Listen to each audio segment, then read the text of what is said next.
Вітаю! Гэта праект #IMBY, кароткі курс найноўшай гісторыі Беларусі. Сёння у нас 99 год. Цісні падабайку гэтаму відэа, подписывайся на канал, і мы пачынаем. С Рождеством и Новым годом! Поздравляет фирма Modum. У 99-м годзе на тэлеэкранах упершыню з'яўляецца рэклама са слоганам, які на памяць будуць цытаваць гледачы некалькіх пакаленняў.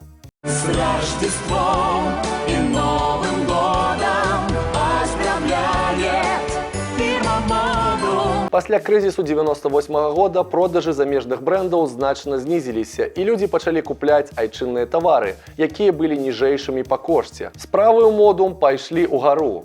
Затым з'явілася ідэя ўкласціся ў маштабную тэлевізійную рэкламную кампанію, якая праславіла брэнд на ўсю краіну. Культавую фразу прыдумаў сузаснавальнік Modum Віктор Лапковіч. Ён сабраў у загарадным катэджы сваіх сяброў, там і была знятая першая версія кліпа.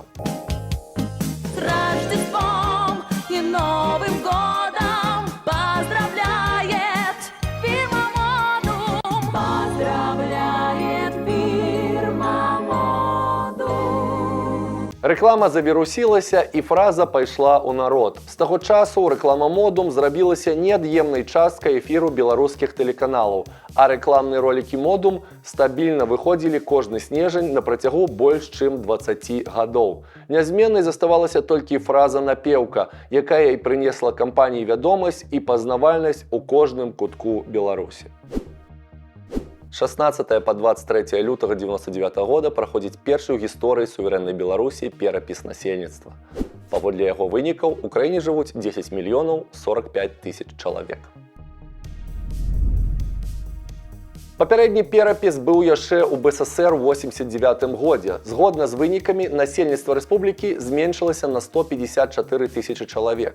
У перапісныя лісты дададзены пытанні пра грамадзянства і пра планаваную колькасць дзяцей для жанчын дзетароднага ўзросту.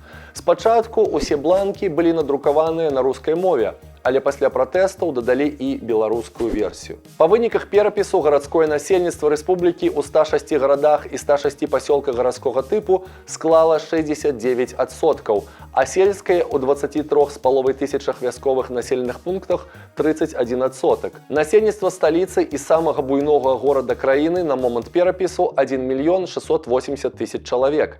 Акрамя Мінска, яшчэ 14 беларускіх гарадоў мелі насельніцтва болей за 100 тысяч чалавек. Працаздольная частка насельніцтва склала 57%, каля 21% склалі пенсіянеры і прыкладна столькі ж дзеці да 16 гадоў. На сценах, платах, слупах і прыпынках транспарту гарадоў Беларусі пачынаюць масава з'яўляцца ўлёткі са стылізаванай свастыкай. Улёткі заклікаюць навесці рускі парядак, паказаць Расіі сваю волю і вступаць в РНЕ.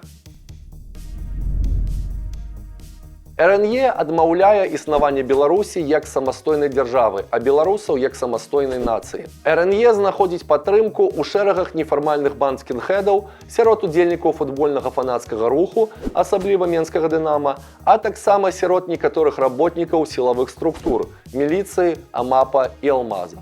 Улады Беларусі пазіраюць на дзеянні рускіх неанацыстаў скрозь пальцы, услых не ўхваляюць, аднак таемна падтрымліваюць, бо атрады РНЕ лютыя барацьбіты з апазіцыяй. Паводле адной з версій, РНЕ ў Беларусь яшчэ ў сярэдзіне 90-х прывёз генерал Ерэн. З 2000 года ён будзе назначаны кіраўніком КДБ РБ, менавіта для барацьбы з беларускімі нацыяналістамі. Асабліва моцным рухам РНЕ ў Беларусі не з'яўляецца, аднак рэгулярна трапляе ў зводкі навін. Яго штурмавыя атрады ўвесь час ушчынаюць бойкі і ладзяць правакацыі на мітынгах апазіцыі. Напрыканцы 90-х узнікае устойлівы выраз «правакатар из РНЕ».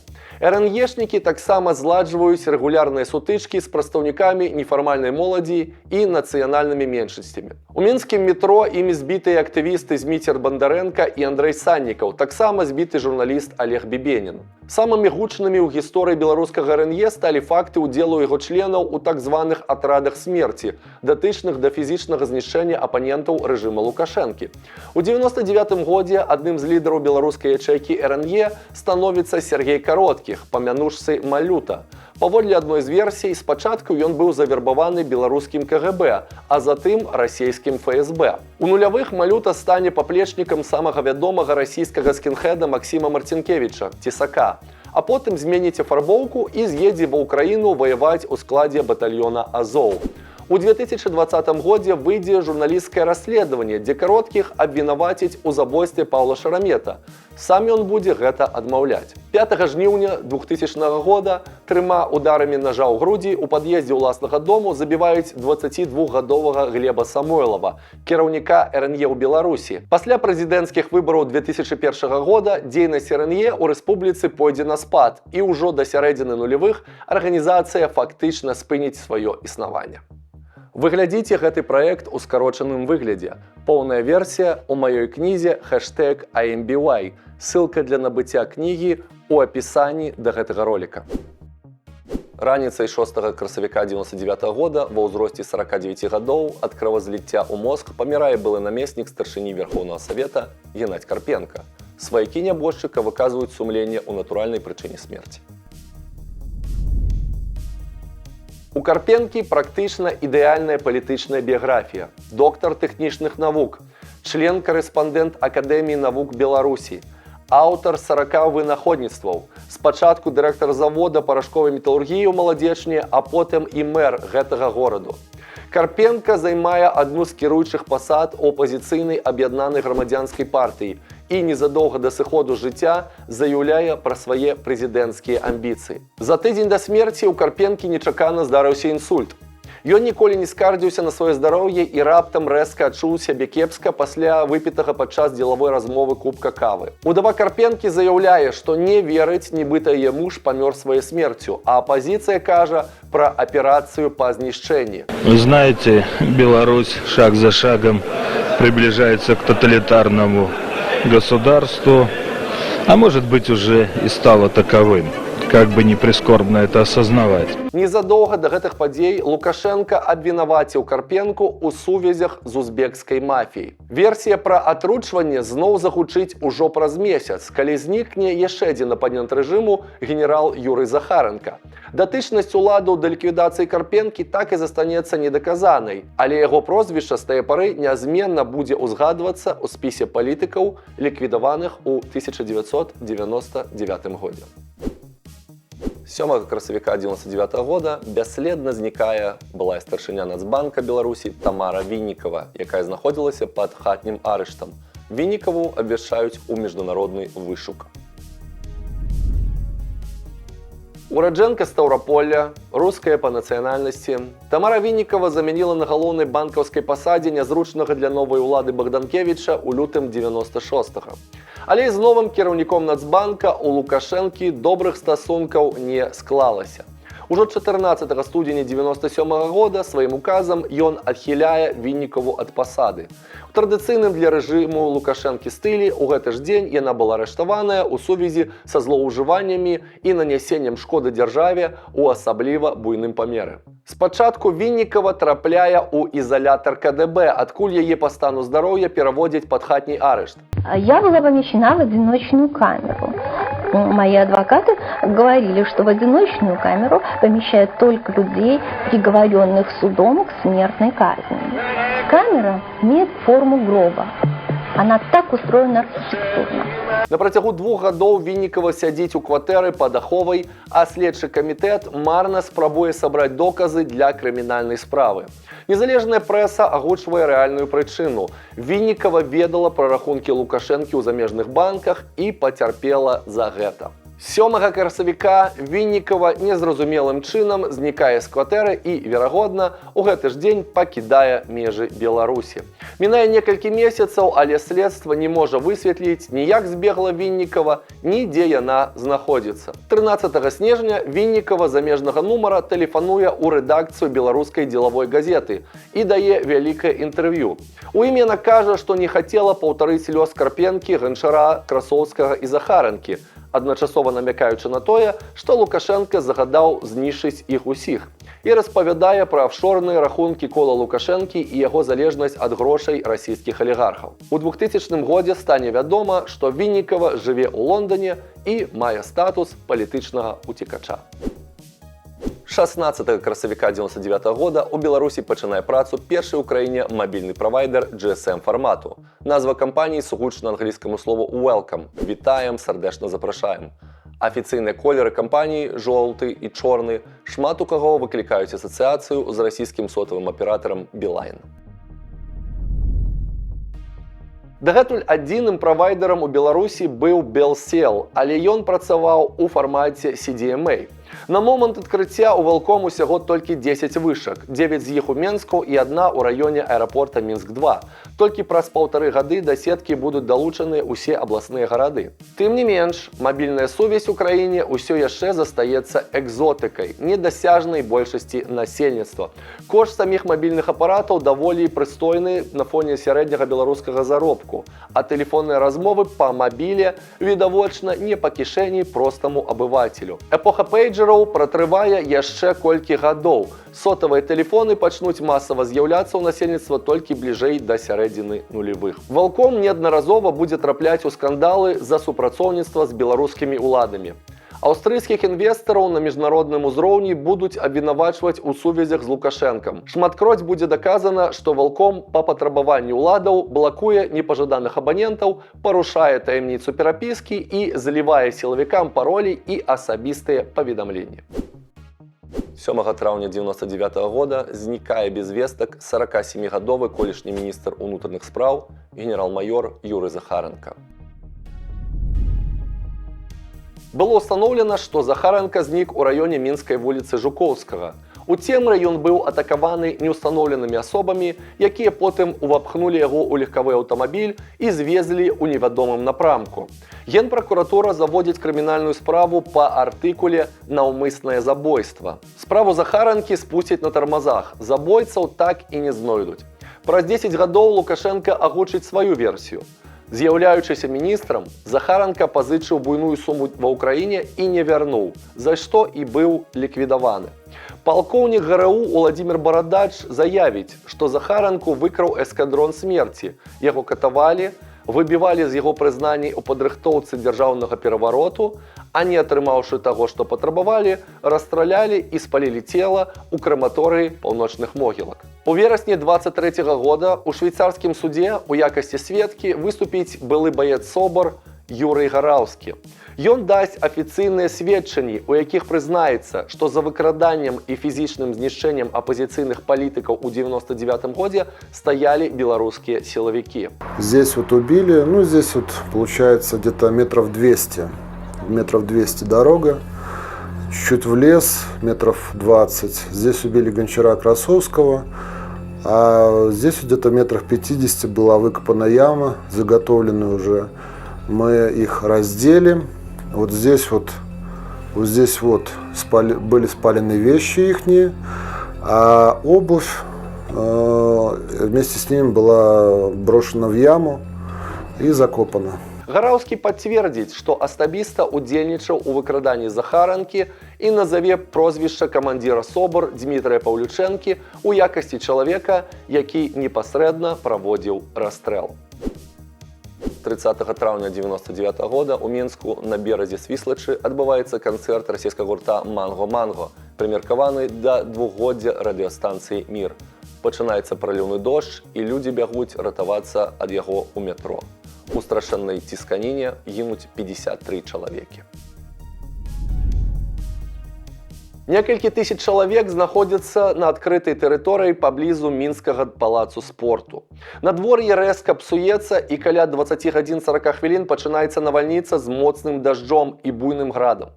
Вакол няма ні дрэў, ні навесаў, і бліжэйшае месца, дзе можна схавацца ад дажджу, гэта станцыя метро Няміга. У падземны пераход адначасова набіваецца некалькі соцень чалавек. Прыступкі слізкія, няма поручняў. Хтосьці ў першых шэрагах паслізнуўся і ўпаў. За ім пачынаюць падаць іншыя. Натоўп ззаду працягвае напіраць. У пераходзе пачынаецца смяротная таўкатня. Людзі падаюць адзін на аднаго. Тым, хто ляжыць унізе, няма чым дыхаць. Сярод загінулых 40 дзяўчат і 13 мужчын, двое з якіх супрацоўнікі міліцыі. Толькі 3 загінулым больш за 30 гадоў. Асноўная маса гэта падлеткі ад 14 до 18. Паводле версіі адной з ацалелых, цісканіну справакавалі невядомыя, якія спачатку стрымлівалі натоўп, а пасля рэзка яго адпусцілі. На наступны дзень аб'яўлена жалоба. Мэр Мінску Уладзімір Ярмошин піша заяву аб адстаўцы, але Лукашенка яе не прымае. Падземны пераход адразу пераўтвараецца ў мемарыял. Людзі сюды нясуць кветкі, свечкі і партрэты загінулых. 30 траўня 2002 года, у дзень 3-й гадавіны трагедыі, на выхадзе са станцыі метро Няміга будзе усталяваны мемарыял з 53 бронзавымі кветкамі і надпісам «50 рубцы на сэрцы Беларусі» 30 мая 1999 года. Крымінальная справа аб халатнасці будзе заведзена супраць начальніка міліцыі ГУВД.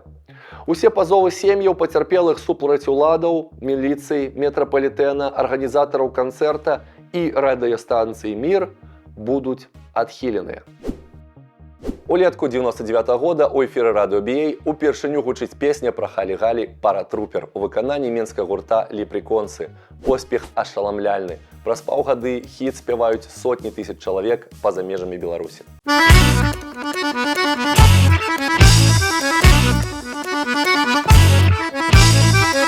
Халі-Галі, Паратрупер і Супер-8 – гэта назвы атракцыёнаў у мінскім парку імя чалюскінцаў. Лідару гурта Лепреконсы Іллі Мітько на момант выхаду песні ўсяго 18 гадоў.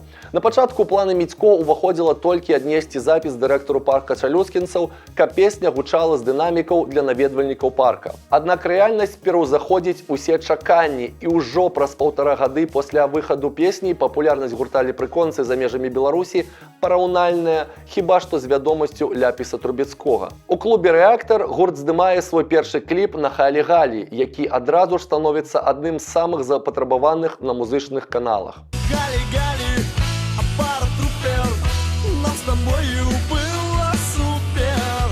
Мітько выйшаў на сцэну ў 15 гадоў. Граў у падпольных мінскіх клубах каверы замежных панк-гуртоў. Ужо ў 20-гадовым узросце ён ездзіць з канцэртнымі турамі па гарадах Расіі, Беларусі і Украіны, спяваючы свой новы хіт «Девчонки полюбили не меня». Девчонки полюбили не меня.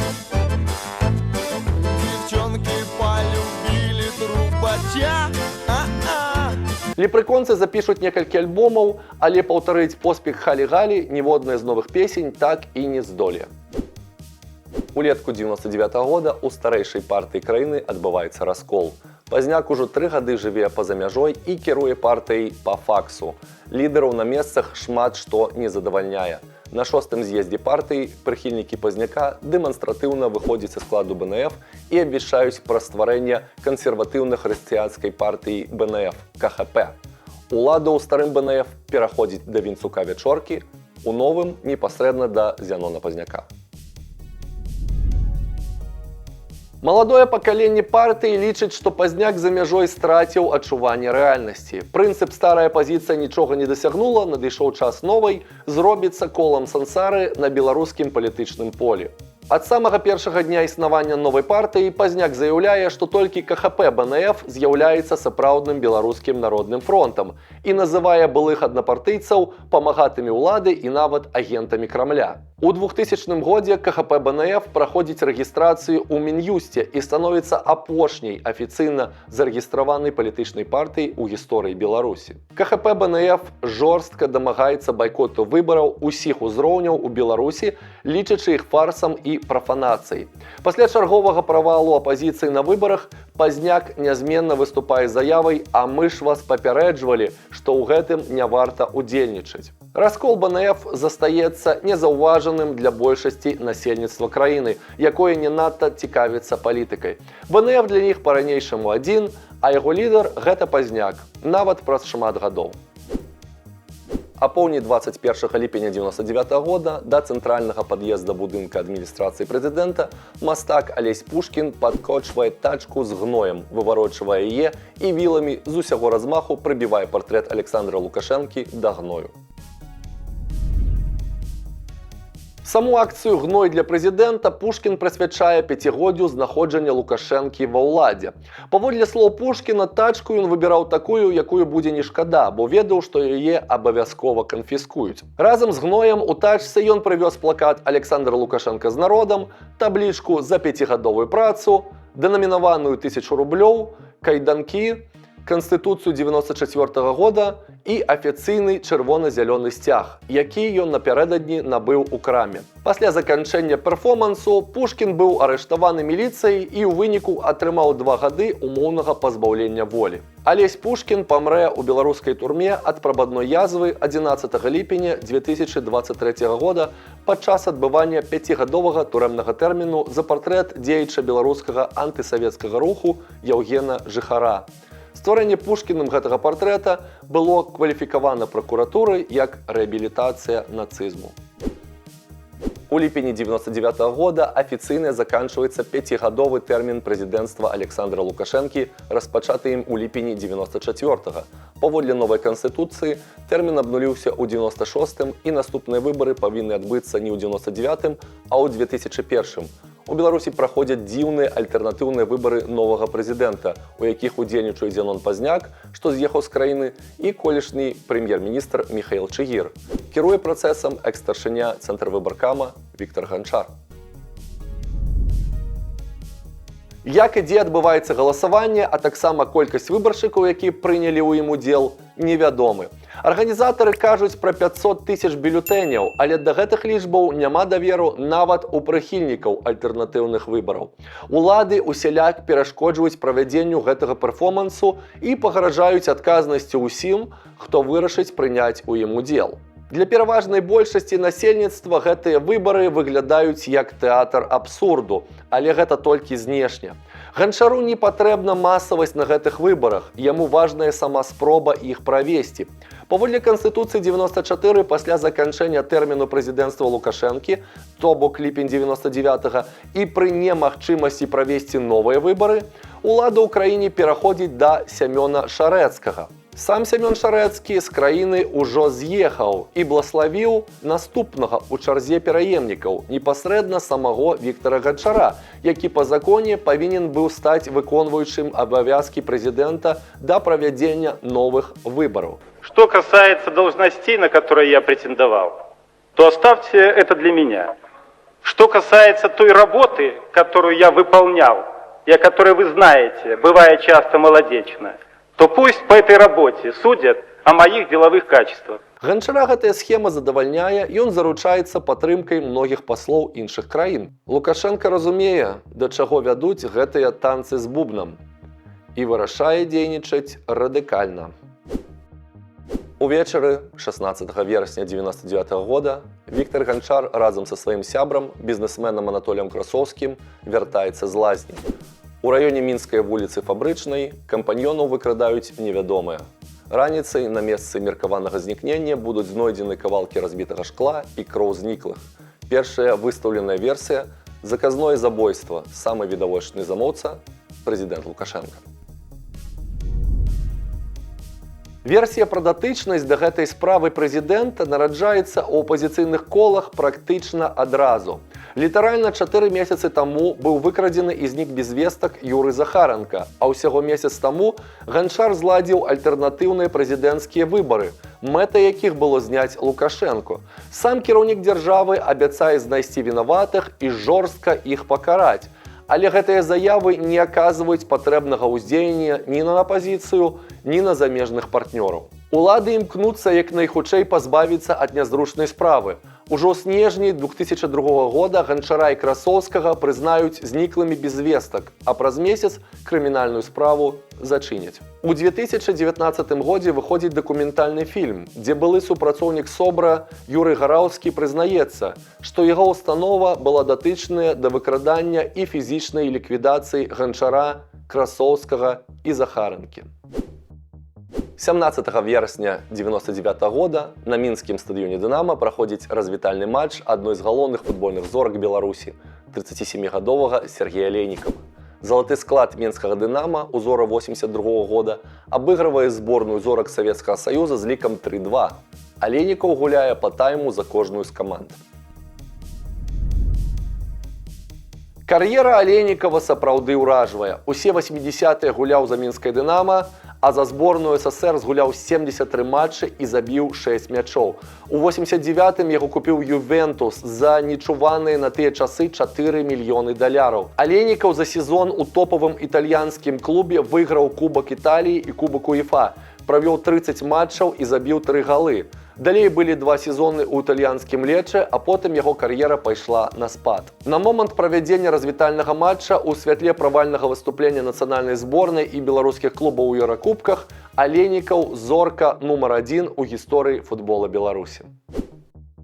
Восень 99-го на дыскетах у асяроддзі мінскіх студэнтаў пачынае распаўсюджвацца Менск. Першая, калі не адзіная ў гісторыі камп'ютарная гульня на беларускай мове. Сама гульня важыць усяго 52 кілабайты і запускаецца пад MS-DOS. Графіка ў гульні адсутнічае, усе персанажы і лакацыі тэкставыя. Гулец кіруе рокерам па мянушцы Лявон. На экране ён відзен у выглядзе знака слімака. Галоўныя антаганісты ў гульні гэта гопнікі, літаркі Г, фашысты, літаркі F і мянты, літаркі М. Лакацыі ўсяго 3: бар Чэсны Ізя, адміністрацыя прэзідэнта і мінскі клуб «Рэактар». Мэтай гульні з'яўляецца разгром рэактара. Аднак, калі зайсці туды на самым пачатку, галоўнага героя заб'юць гопнікі. Таму яму даводзіцца бегаць па мапе, біць гопнікаў па адным, забіраючы ў іх грошы і бутэлькі. Акрамя смерці ад траўм, нанесеных гопнікамі альбо мянтамі, Лявон рызыкуе загінуць ад недахопу спірту ў арганізме, таму яго неабходна ўвесь час паіць півам забегалаўкі. Для сучасных геймераў гульня можа падацца празмерна складанай для праходжання. Аднак олдавыя аматары камп'ютарных гульняў запэўніваюць, што прайсці яе да канца было цалкам рэальна. 9 кастрычніка 1999 года зборная Беларусі згуляла свой заключны адборачны матч да Еўра-2000 і сенсацыйна здабыла нічыю ў матчы з італьянцамі. Гэта сталася лыжкай мёда ў бочцы дзёгцю. За ўвесь турнір зборная не выйграла ніводнага матча. Група з самага пачатку не абяцала нічога добрага. Італія, Данія, Швейцарыя, Уэльс. У лепшым выпадку можна было падужацца толькі з ім. І непасрэдна хлопчыкі для біцця з Беларусі. У першым жа матчы Беларусь сенсацыйна гуляе дома з Даніяй 0-0. Праз тыдзень на апошніх хвілінах прапускае ад Уэльса і прайграе 2-3, потым мінімальна саступае швейцарцам 0-1, а затым галоўны шок-кантэнт Беларусь падносіць 30 сакавіка 99-го, калі ў гасцях сенсацыйна гуляецца зборная Італіі 1-1. Наш адзіны гол забіў Валянцін Белькевіч. Але далей Беларусь мінімальна прайграе ўсе астатнія матчы, скончыўшы турнір другой нічыёй з Італіі дома ў Менску 0-0. Адборачны турнір пакіне ў экспертаў і заўзятараў дваістае адчуванне. З аднаго боку зборная прапусціла толькі 10 галоў у 8 матчах і двойчы згуляла ў нічыю з адной з лепшых каманд планеты. З другога боку, у гэтым бязвыйгрышным адборы Беларусь заняла апошняе месца, набраўшы толькі 3 ачкі з 24 магчымых. 17 кастрычніка ў Менску праходзіць адзін з самых масавых мітынгаў у найноўшай гісторыі Беларусі. У маршы свабоды прымаюць удзел ад 30 да 40 тысяч чалавек.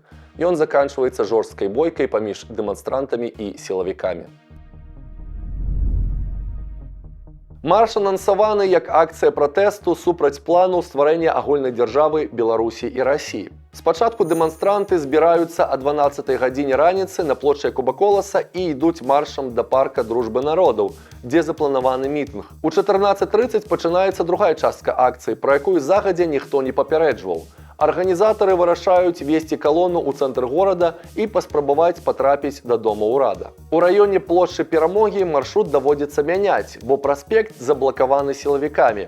Калона даходзіць да парка Горкага, дзе іх сустракае сцяна з байцоў спецпадраздзялення ў поўнай амуніцыі і са шчытамі.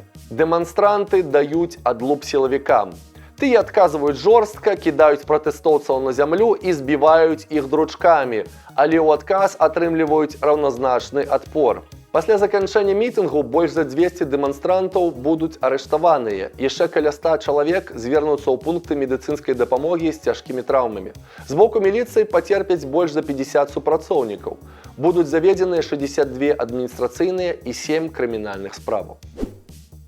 У 99-м па выніках галасавання ў часопісе «Тэніс» 20гадовая мінчанка Вольга Барабаншыкава прызнаная самай сексуальнай тэнісісткай у свеце.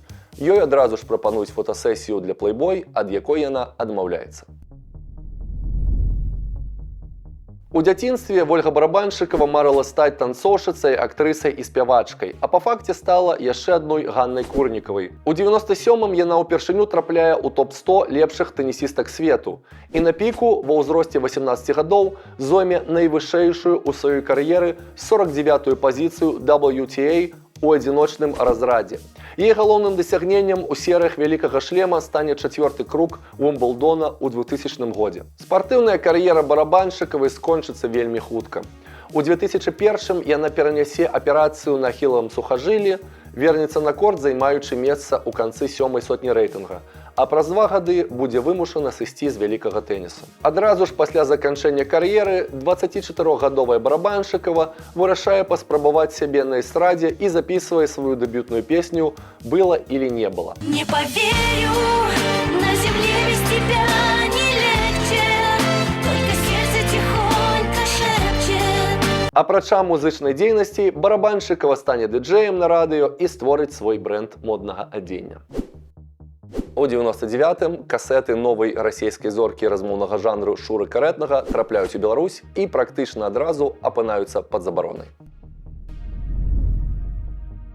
Пірацкія касеты Карэтнага мільённымі накладамі разыходзяцца па ўсёй тэрыторыі СНД. Першыя альбомы з'явіліся год таму, у 98-м. Аўтар пладавіты, новыя альбомы з'яўляюцца кожныя 2-3 месяцы. Асобу Карэтнага не ведае ніхто.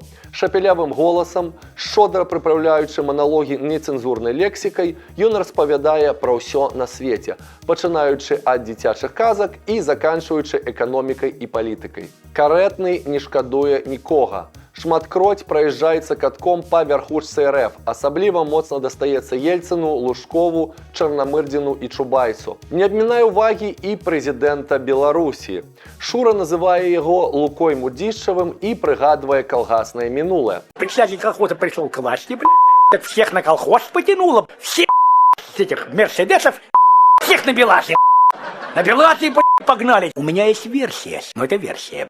Что Лукашенко командовал каким-то колхозом под Чернобылем. Он явно мутировал, блядь. Мутировал, сука, смотри, лысая голова и один волосок, блядь. Вот он его вокруг головы заматывает, стесняется, лысина, блядь. Такое новая беларуская ўлада трываць відавочна не збіраецца, і ўсе альбомы Шуры Карэтнага на тэрыторыі краіны забароненыя для продажу.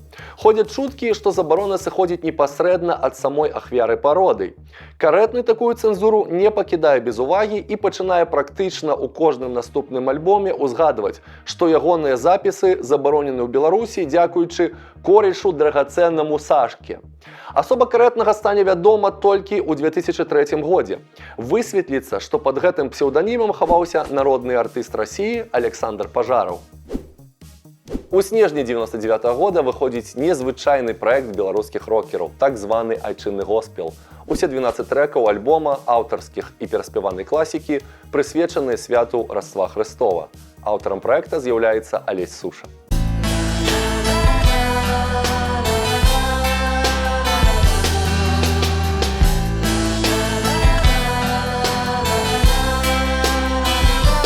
Альбом атрымаўся ва ўсіх сэнсах унікальны. Ні да, ні пасля ў беларускай музычнай індустрыі не будзе такога маштабнага праекта, прысвечанага рэлігійнаму святу. І калі ў заходняй культуры зборнік калядных песень справа вельмі нават звычайная, то ў нашых шыротах практычна нечуваная. Песні прысвечаны калядам, то бок святу, якое каталікі адзначаюць 25 снежня. Ад праваслаўнага Раства стваральнікі альбома вырашаюць трымаць дыстанцыю. Спонсарам праекта выступіў бутік Каміла, які знаходзіўся ў Менску па адрасе вуліца Машэрава 7 і гэтым пакінуў сябе для гісторыі. Бутік аплаціў час на студыі Белтэлерадыёкампаніі, дзе за 3 тыдні ў лістападзе 99-го года увесь альбом і быў запісаны. Склад музыкаў ужо звыклы для падобных праектаў. Канешне ж, гэта гурт НРМ у поўным складзе, плюс гурт Крыві. На той момант гэта дуэт Зміцера Вайцюшкевіча і Веранікі Кругловай пры падтрымцы гітарыста НРМ Піта Паўлова. Іх падпеўкі, гурт Дзеці, Віктор Шалкевіч і Александр Памідораў. Здесь была задача, 6 песен классических рождественских христианских гимнов, которые поются на всех языках, и 6 абсолютно новых треков от нас было. Это все, значит, Суша за это дело платила, мы это писали уже не, так сказать, где-то подковерно, а на БТ, и «Святый вечер 2000» это очень важно, я его считаю очень важным. Об этом никто не вспоминает. Это очень важно, потому что от момента, от замысла до реализации прошел всего лишь месяц. То есть такого в мире, таких примеров тоже очень мало. Мы дольше ждали тиража диска из Москвы с мелодией. То есть от момента замысла до финала, то есть когда мы нажали черную кнопку «Стоп» на записи, прошел месяц. Галоўным хітом альбома становіцца калядны рэп Памідорава «Цуд на каляды» з вакалізам Кругловай у прыпеве. Песня выйдзе за межы альбома і шмат гадоў будзе выконвацца на розных зборных канцэртах.